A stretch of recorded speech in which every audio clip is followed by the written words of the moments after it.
오늘 저에게 주신 말씀은 이사야서 13장 1절에서 8절의 말씀입니다. 이사야서 13장 1절에서 8절의 말씀입니다. 저와 여러분들이 합독하여서 함께 말씀을 나누어 보도록 하겠습니다. 아모스의 아들 이사야가 바벨론에 대하여 받은 경고라. 너희는 민둥산 위에 기치를 세우고 소리를 높여 그들을 부르며 손을 흔들어 그들을 존귀한 자의 문에 들어가게 하라. 내가 거룩하게 구별한 자들에게 명령하고 나의 위엄을 기뻐하는 용사들을 불러 나의 노여움을 전하게 하였느니라. 산에서 무리의 소리가 나며 많은 백성의 소리 같으니 곧 열국 민족이 함께 모여 떠드는 소리라. 만군의 여호와께서 싸움을 위하여 군대를 검열하심이로다. 무리가 먼 나라에서 하늘 끝에서 왔음이며 곧 여호와 병기라. 온 땅을 멸하려 함이로다. 너희는 애곡할지어다. 여호와의 날이 가까웠으니 젖는 자에게서 멸망이 임할 것이미로다. 그러므로 모든 손에 힘이 풀리고 각 사람의 마음이 녹을 것이라. 그들이 놀라며 괴로움과 슬픔에 사로잡혀 해산이 임박한 여자같이 고통하며 서로 보고 놀라며 얼굴이 붉 것 같으리로다. 아멘. 네, 저희가 앞서 살펴봤던 이사야서 1장 1절에서 12장은 하나님의 선민인 유다를 중심으로 하나님의 심판과 경고, 회복을 약속하는 그런 내용이 담겨져 있었습니다. 그리고 이어지는 오늘 본문으로부터 23장까지는 유다와 관련이 있는 주변 열 나라를 향한 하나님의 심판을 예언을 기록하고 있습니다. 오늘 본문 1절을 보게 되면 아모스의 아들 이사야가 바벨론에 대하여 받은 경고라 말씀하고 있습니다. 바벨론에 대한 예언을 하고 있는 것인데 이 바벨론에 대한 예언은 14장 23절까지 이어지게 됩니다. 이렇게 유다 주변 열 나라에 대한 예언 가운데서도 이 바벨론에 관한 예언이 가장 먼저 나오고 가장 길게 기록되어 있는 것은 바벨론이 유다를 멸망시키는 등 하나님의 그 선민과 아주 밀접한 그런 연관이 있기 때문입니다. 그런데 저희가 여기서 생각해 보아야 될 것이 하나가 있는데 이 예언이 주어진 시기입니다. 바벨론이 역사의 무대에 본격적으로 등장한 것은 주전 612년 아수르의 수도 느느에를 함락시키면서부터 이 바벨론의 존재가 부각되어서 나타나기 시작했습니다. 그 이전에도 바벨론은 존재하였지만 그 주전 612년 이 바벨론은 아수르의 지배 아래에 있었던 작은 나라에 지나지 않았습니다. 그런데 이 바벨론이 이 아수르의 니느웨를 함락시킨과 더불어 605년, 주전 605년 아수르의 잔존 세력을 완전히 소탕하면서 이 고대 근동의 패자로서 군림하게 되었습니다. 그런데 이사야는 바벨론이 역사의 무대에 본격적으로 등장하기 전 약 100년 전에 활동했던 사람입니다. 따라서 이사야가 아무리 오래 살았다고 해도 바벨론이 역사의 무대에 등장하기 전에 죽었음이 분명합니다. 이처럼 이사야는 바벨론이 아직 제국이 되기 전에 제국이 된 것을 전제로 하여서 그들에 대한 심판을 경고하고 있는 것입니다. 무엇보다도 그 예언은 마치 눈으로 본 것처럼 아주 생생하게 그 사실을 묘사하고 있습니다.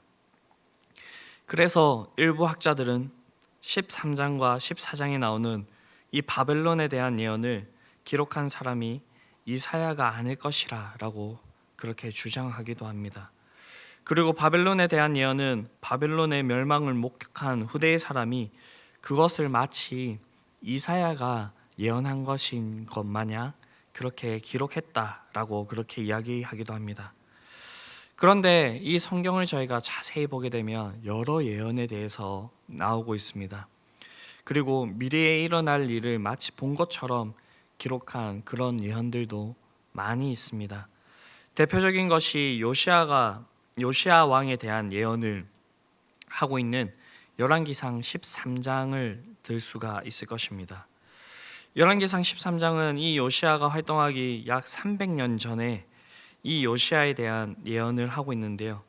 이 예언에는 요시아의 이름까지 정확하게 말하며 그때에 일어날 일들을 세밀하게 묘사하고 있습니다. 그리고 이 예언은 문자 그대로 성취되었습니다. 그렇기 때문에 이 예언을 놓고도 학자들은 이 예언이 후대의 열왕기서를 기록한 사람이 이미 있었던 그 요시아의 이야기를 선지자의 예언처럼 기록한 것이라고 그렇게 주장하기도 합니다. 그러나 이 요시아에 대한 예언이나 바벨론에 대한 예언을 후대의 기록이라 보는 것은 하나님께서 어떠한 분이신지를 정면으로 거부하는 일이라고 할 수가 있습니다. 이 성경은 하나님의 영감으로 쓰여진 그런 책이고요. 그렇기 때문에 하나님의 말씀이라고 우리가 이야기를 합니다. 이 하나님께서는요, 시간과 공간을 초월하신 분이십니다. 이 말은 하나님께서는 우리와 같은 시간의 제약, 공간의 제약을 받으시는 분이 아니라는 것입니다. 그렇기 때문에 하나님께서는 이 미래에 일어날 수 있는 일들도 다 아시는 분이시고요. 그렇기 때문에 하나님께서 선지자를 통하여서 미래에 일어날 그 일들을 알리신 것이라는 것입니다. 하나님께서 말씀하신 대로, 하나님께서 약속하신 대로 그 일들이 일어나게 된다라는 것입니다. 그리고 오늘날 우리에게도 이런 예언과 같이 주어진 그런 일들이 있습니다. 그것은 예수님께서 다시 재림하실 것이고 그날에는 심판이 있을 것이라는 것입니다. 그리고 예수님을 믿는 자들은 이 심판을 넘어서 하나님 나라에 들어가게 될 것이고 마침내 그날에는 새 하늘과 새 땅이 우리에게 임하게 된다라는 것입니다. 이 또한 하나님께서 우리에게 예언의 말씀으로 주어주신 것이고 하나님께서 우리에게 약속의 말씀으로 주어주신 것이기 때문에 반드시 우리에게 이루어지게 될 것입니다. 이러한 사실들을 믿으시며 믿음 가운데서 소망을 가지고 나아가실 수 있는 저와 여러분들이 될 수 있게 되기를 바랍니다.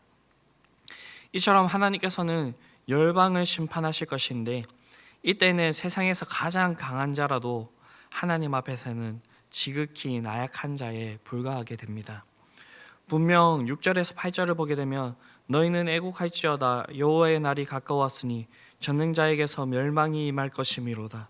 그러므로 모든 손에 힘이 풀리고 각 사람의 마음이 녹을 것이라. 그들이 놀라며 괴로움과 슬픔에 사로잡혀 해산이 임박한 여자같이 고통하며 서로 보고 놀라며 얼굴이 불 것 같으리로다 라고 말씀하고 있는데, 이것은 심판의 날이 임할 때에 바벨론 사람들이 겪을 그 공포에 대해서 기록하고 있는 것입니다. 이 묘사를 보면 공포와 두려움, 초조함과 근심에 사로잡혀 어찌할 줄 모르는 바벨론 사람들의 그런 비극적인 모습이 담겨져 있습니다. 물론 이사야가 이 예언을 할 당시에 바벨론은 고대 근동 지역에서 보잘것없는 약소국에 불과하였습니다. 그러나 이후 타락한 하나님의 백성을 심판하기 위한 도구로 세워져 바벨론은 매우 강한 나라가 되었습니다. 그때 바벨론을 생각한다면 이 바벨론의 멸망은 사람들로서는 도무지 상상할 수 없는 그런 장면일 것입니다. 그러나 이 일은 불가능한 것이 아닙니다. 왜냐하면 이 땅에서 볼 때에는 바벨론과 그들의 군사, 그들의 그 국가가 가장 강력할지 몰라도 그보다 강하신 분이 계시기 때문입니다. 그분은 바로 하나님이십니다. 하나님께서 작정하시고 하나님께서 일하신다면 아무리 강한 자라도, 아무리 능력이 있는 자라도 나약한 자, 무능력한 자가 되는 것입니다. 또한 우리가 이런 심판의 예언을 통하여서 알 수 있는 것은 자신의 백성 이스라엘뿐만 아니라 이방 나라들 역시 하나님의 주권 아래에 있다라는 것입니다. 이 예언이 주어지던 그 시기를 보게 되면 그때의 사람들은 민족이나 나라마다 그들을 보호하는 신들이 있다라고 생각을 하였습니다. 그리고 그 신들의 힘과 능력에 따라서 그 나라가 부강해지기도 하고 약해지기도 한다고 생각을 했습니다. 또한 국가 간의 전쟁에서 승패를 좌우하는 것도 신들의 힘과 능력이라고 생각을 했습니다.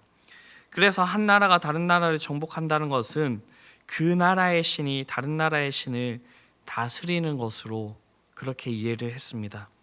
그래서 이 당시에는 이스라엘의 신인 여호와가 다른 나라를 주관한다는 것은 생각도 할 수가 없었습니다.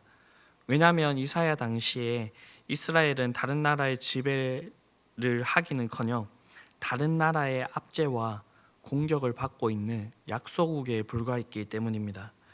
그렇게 하나님께서는 세상의 여러 신들 가운데서도 아주 극히 약한 신으로 여겨졌습니다. 바로 그러한 때에 하나님은 이사야 선지자를 통하여서 열방에 대한 그 심판을 선포하고 있는 것입니다. 이는 하나님께서 온 세계의 진정한 주권자라는 것을 보여주기 위한 것이었습니다. 하나님께서는 이와 같이 예언하시고 그 예언을 성취하셨습니다. 흘러간 역사를 보게 되면 오늘 본문으로부터 시작하여서 23장까지 나오는 이 열 나라에 대한 이 예언은 하나도 예외 없이 하나님의 말씀 그대로 성취되었습니다.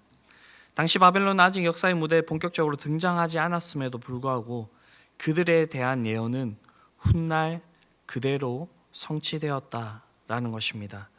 이것은 하나님의 절대 주권이 아니고서는 결코 설명할 수 없는 그러한 일입니다. 열방은 하나님을 자기의 백성 하나도 제대로 보호하지 못하는 신으로 여겼으나 열방을 향한 예언과 성취를 통하여서 하나님께서는 자신의 백성뿐만 아니라 온 세계를 다스리시는 분이심을 아주 분명하게 나타내 보이신 것입니다. 그렇습니다. 이 세상의 모든 나라는 하나님의 주권 아래에 있습니다. 하나님은 자신의 백성만 다스리시는 뿐이 아니라 당신의 백성도 그리고 온 세계의 열방도 다스리시는 만왕의 왕이십니다.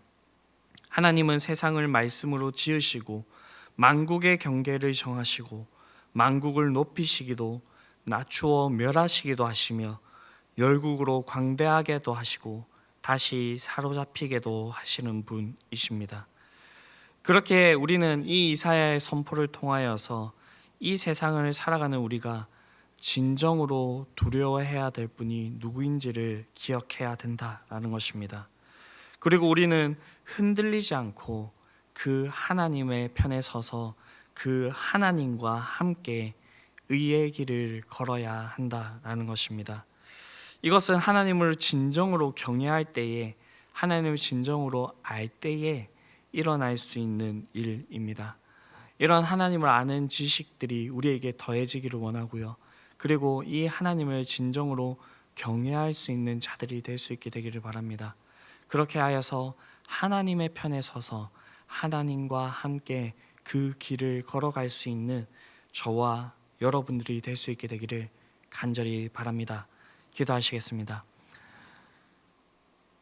우리의 생사하복을 주관하시는 아버지 하나님, 우리의 그 모든 삶과 이 세상에 일어나는 그 모든 일들이 하나님의 손에 달려 있음을 고백합니다. 하나님, 우리의 고백이 그저 말뿐인 고백이 아니라 정말로 우리의 삶에서 드러나는 그런 고백이 되기를 원합니다. 하나님, 우리가 이 세상 살아가는 동안에 우리 앞에 있는 문제들이나 환경들을 바라볼 것이 아니라 하나님 아버지, 그것들을 뛰어넘으시고 그것들을 주관하실 수 있는 하나님을 바라보게 하여 주시옵소서. 그렇게 하여서 우리가 흔들리지 않고 하나님을 의지하며 하나님과 함께 우리에게 제시해 주신 그 길들을 온전히 걸어나갈 수 있게 되기를 간절히 바랍니다. 그렇게 하여서 하나님께서 예언하시는 그 심판이 우리에게 임하는 것이 아니라 하나님과 함께 하나님 아버지 그 일들을 온전히 이루어 나가는 이 시대의 남은 자들이 되기를 원합니다.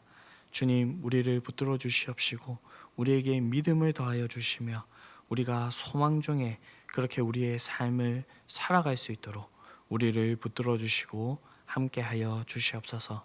이 모든 말씀 우리를 구원하신 예수 그리스도의 이름으로 기도드립니다. 아멘.